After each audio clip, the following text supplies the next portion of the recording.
प्यारे बच्चों, आप सभी का अभिनंदन। 2 से 3 महीने हम क्लास नहीं ले पाए हैं। कुछ मेरी महत्वपूर्ण परीक्षाएं थी, इसी वजह से मेरा क्लास कंटिन्यू नहीं हो पा रहा था। अब इस समय से आपको कंटिन्यू क्लासेस मिलेंगे।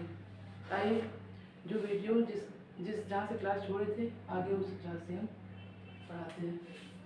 UP police GS research question. देखिए, पहला है, तिलक को लोग लोकमान्य और भारत का बादशाह कहते थे। तो कभी कभी यहाँ से प्रश्न पूछ लेता है कि तिलक को और क्या कहा जाता है, तो भारत का बादशाह। Deccan education society and Fergusson college Poona की स्थापना तिलक ने की थी। तो ये आप लोग के एग्जाम में पूछ चुका है कि Deccan education society and Fergusson college Poona की स्थापना किसने की है, तो तिलक ने। तिलक के 2 समाचार पत्र हैं, ये बहुत महत्वपूर्ण के समाचार पत्र हैं। इसमें पहला मराठा और दूसरा है केसरी। और ये इनका कभी कभी भाषा पूछ लेता है कि जो आपकी पत्रिका मराठा है वो किस भाषा में है, तो वो अंग्रेजी भाषा में, और जो केसरी है वो मराठी भाषा में है। ठीक है, मराठा अंग्रेजी में और केसरी मराठी में है। इनका एक स्वराज मेरा जन्मसिद्ध अधिकार है, मैं इसे लेकर रहूंगा, ये कौन कहा है, तो तिलक ने। फिर देखिए, इनकी कुछ महत्वपूर्ण पुस्तक है जो बार बार पूछा जाता है। गीता रहस्य किसका है, तिलक जी का। द ओरियन तिलक जी का। The Arctic home of Vedas Tilak ji की प्रमुख पुस्तकें हैं। ठीक है, तो ये तीनों किताब आप याद रखिएगा, ये इनकी महत्वपूर्ण किताबें और इन्हें पूछा जाता है। फिर देख लीजिए नेक्स्ट, योग का प्रथम वर्णन ऋग्वेद में मिलता है। तो पूछता है कि ऋग्वेद में योग का वर्णन मिलता है। योग का वर्णन किसमें है, तो ऋग्वेद में। योग विचारधारा के प्रतिपादक महर्षि पतंजलि हैं। और फिर आपको यहाँ जानना चाहिए कि हाल ही में 21 जून को योग दिवस भी मनाया गया है। तो ये पूछता है कि योग दिवस कब मनाया गया था, तो 21 जून को, ये भी याद रखिएगा। फिर देखिए नेक्स्ट, लाल किला का निर्माण शाहजहां ने करवाया था। तो इसी तरह से क्वेश्चन यहाँ पूछ लेता है कि लाल किला का निर्माण किसने कराया, तो शाहजहां ने। चार मीनार का निर्माण मोहम्मद कुली कुतुब शाह ने करवाया था। इसने अपनी राजधानी गोलकुंडा से हैदराबाद हस्तांतरित किया।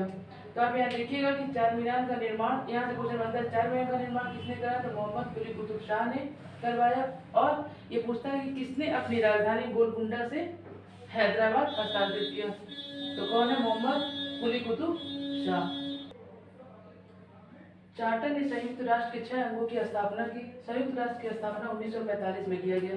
यहाँ से पूछता है कभी कभी संयुक्त राष्ट्र की स्थापना कब किया गया, तो 1945 में।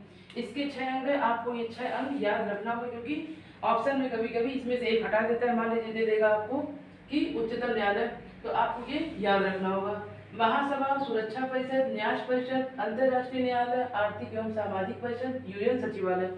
ये आपको हम इसलिए बता रहे हैं क्योंकि आपके अब यूपी पुलिस एग्जामिनेशन में कॉन्सेप्चुअल क्वेश्चन भी पूछे जा रहे हैं, इसलिए हम इसको बता रहे हैं। ठीक है, फिर नेक्स्ट देख लीजिए, अहमदाबाद से दांडी के बीच महात्मा गांधी के द्वारा नमक आंदोलन शुरू किया गया था।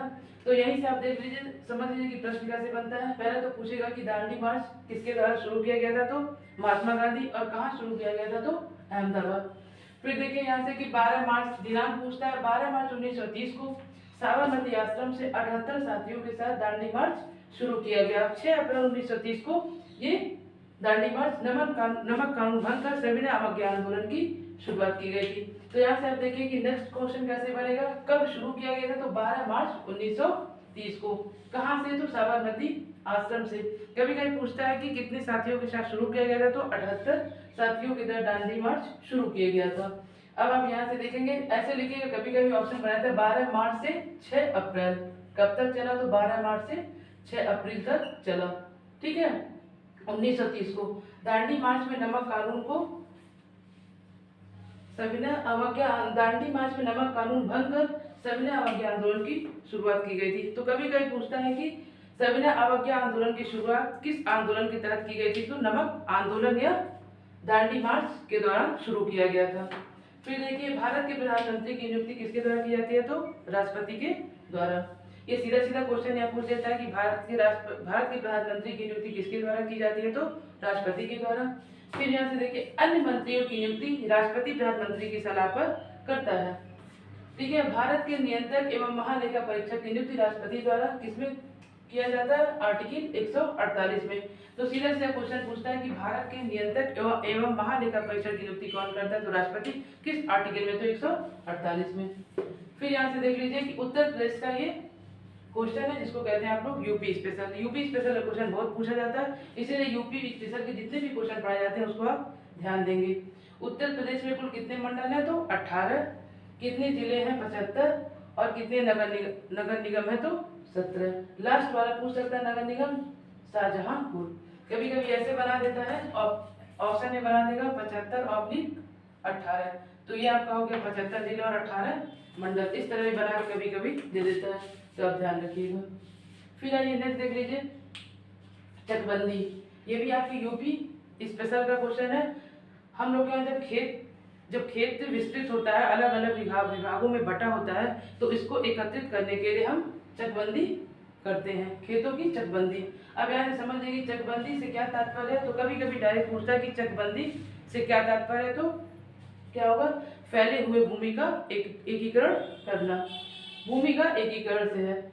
फिर आता है कि चकबंदी भूमि सुधार की एक प्रक्रिया है जिसके अंतर्गत एक ही किसान के विभिन्न क्षेत्रों में फैले जोतों को एक साथ एकत्रित किया जाता है। उत्तर प्रदेश जोत चकबंदी अधिनियम 4 मार्च 1954 को राष्ट्रपति द्वारा स्वीकृति प्रदान की गई थी।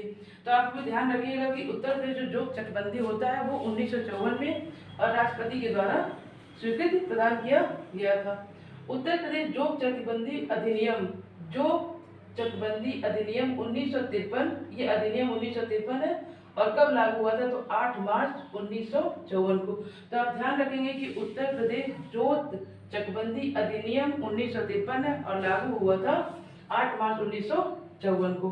ठीक है, ये याद रखिएगा। यहाँ से आपको प्रश्न मिल सकता है यूपी स्पेशल के रूप में। फिर नेक्स्ट दे लीजिए लूनी नदी। ये हम आपको पहले भी बता चुके हैं इस नदी के बारे में, आज फिर इस तरह के प्रश्न का फॉर्मेट करा दे रहे हैं। लूनी नदी को संस्कृत में लवड़ावरी या लवड़ावती भी कहते हैं।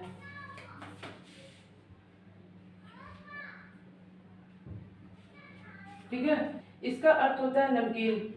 इसका पानी क्या होता है, नमकीन की तरह। तो ऐसे ही जगहों से नमक प्राप्त किया जाता है।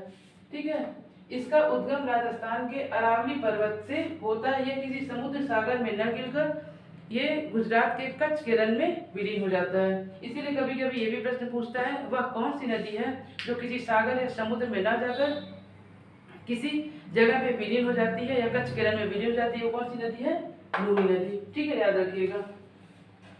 फिर देखिए भारत में एकमात्र नदी है जो कर्क रेखा को 2 बार काटती है, जिसका नाम है माही नदी।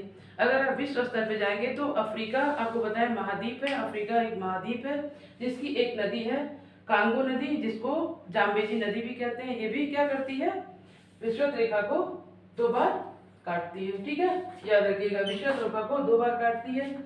एक ऐसी नदी है इटली, ये क्या है, इसका नाम है लिम्पोपो नदी, पो नदी, जिसको मकर रेखा को 2 बार काटती है। इटली में एकमात्र नदी है जिसका नाम है पो नदी।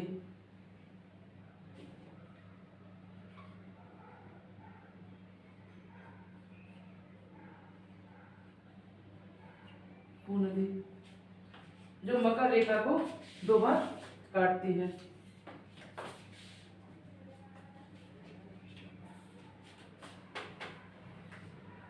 भारत में एकमात्र नदी है जो कर्क रेखा को 2 बार काटती है। ठीक है, जिसका नाम है माही नदी।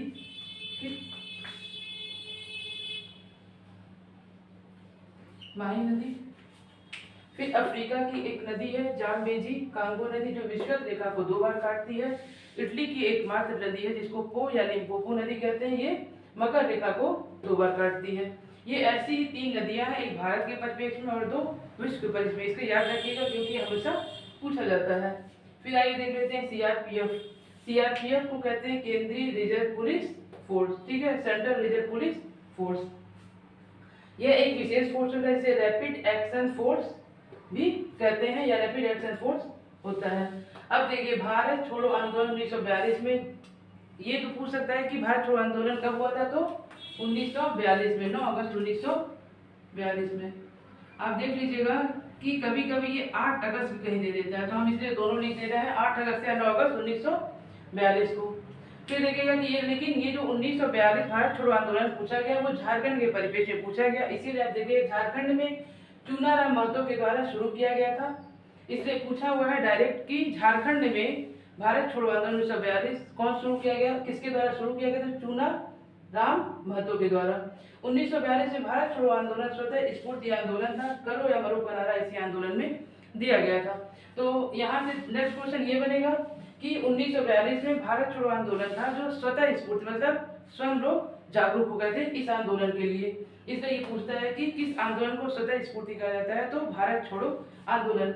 नेक्स्ट यहाँ से प्रश्न फिर आपका बनेगा कि किस आंदोलन में करो या मरो का नारा दिया गया था, तो भारत छोड़ो आंदोलन में, और किसके द्वारा दिया गया था, तो महात्मा गांधी के द्वारा करो या मरो का नारा दिया गया था।